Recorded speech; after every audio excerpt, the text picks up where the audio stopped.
మనకు వచ్చి ఇప్పుడు ఇది వచ్చి సార్ మనకు పట్టా స్థలం పట్టా లేకుండా ఇచ్చారు. ఎంఆర్ఓ సార్లు కనీసం 10 మంది ఎంఆర్ఓని కలిసాను. మా రాపుల నాయకులు కూడా కలిసాము. దానికి ఎవరు స్పందనే లేదు. దానికి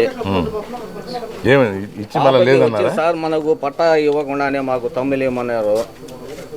తమ్మేయాలి మాకు పట్టా అసలు లేదు సార్. మాకు ఇవ్వలేదు. పాపకు వచ్చింది సార్. మాకు అది వస్తే ఏంటంటే మనకు పట్టా లేకుండానే పాప మ్యారేజ్ అయింది సార్. అప్పుడు మేము టీడీపీ హయాంలో ఉన్నప్పుడు దాన్ని అప్లై చేస్తున్నారు. ఇప్పుడు జగన్ గారు వచ్చినప్పుడు మాకు శాంక్షన్ చేశారు. ఇంటి స్థలమే సార్. ఇళ్ళ స్థలం జగనన్న కాలనీ అప్పుడు యాడుండిందే? అప్పుడు లేదు. మామూలుగా అప్లై చేస్తున్నా సార్.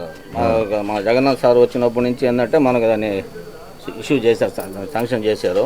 మన పట్టా లేకుండా ఇవన్నీ తెచ్చిచ్చారు. మా వాలంటీరు అడిగాను. అడిగితే ఎంఆర్ఓ సార్ తిరిగిన 10 మంది ఎంఆర్ఓలు మారిపోయారు సార్. అవన్నీ వదిలేసేయండి. సార్ నేను వచ్చింది వైఎస్ఆర్ కాంగ్రెస్ ప్రభుత్వం వచ్చిన తర్వాత జగన్మోహన్ రెడ్డి గారు పెట్టారు. అదే సార్. అది అప్పుడు అర్హతను బట్టి తీసుకున్నారు. మొదట్లో ఏమైందంటే అందరికి ఇచ్చేశారు. తర్వాత అర్హత ఏమన్నా ఉంటే లోటుపాట్లు ఉంటే గుర్తించారు. ఇది నేను కనుక్కుంటా.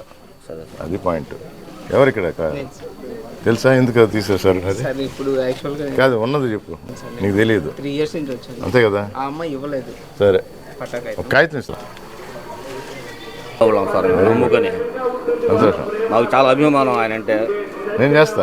మనం వచ్చి వెంకటగిరి ఓటు వేయకపోయినా కూడా మాకు ఎప్పుడుగా మాకు అక్కడికి మీరు వస్తున్నారే ఉద్దేశంతో వచ్చాము. Thank you. Okay sir, thank you.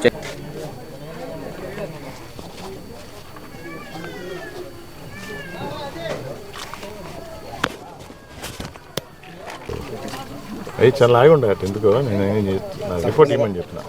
నేను చేస్తాను. రోడ్స్ సరిగా ఒక పద్ధతి ప్రకారం చేస్తే ఖర్చు కూడా ఎక్కువ కాదు. ఎవరు దృష్టి పెట్టడం వల్ల తీస్తాను.